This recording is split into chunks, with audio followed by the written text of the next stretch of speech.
صباح الخير عليكم جميعا. أنا جدا سعيد اليوم بين أهلي وبين ناسي في جاليتنا العربية في بلجيكا. أتمنى لكم كل الخير، بس يا ريت هاي القاعة تكون أكبر حتى ترتاحون أكثر. مثلي بعد ما حد يضحي لك،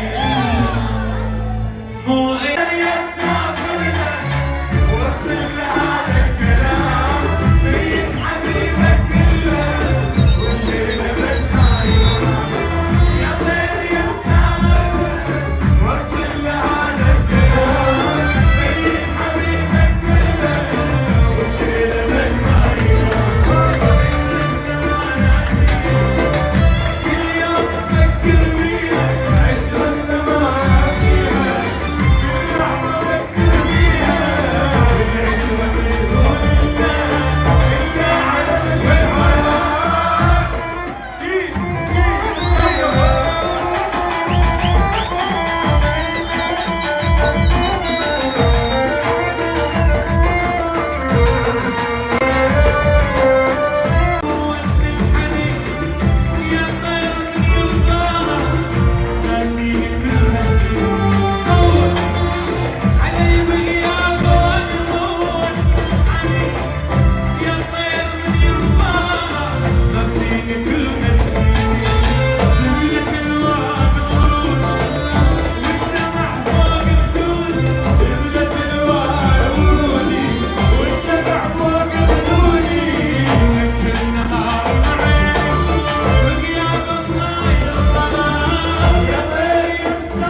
اشتاقيت امي انا والخبزة التنور.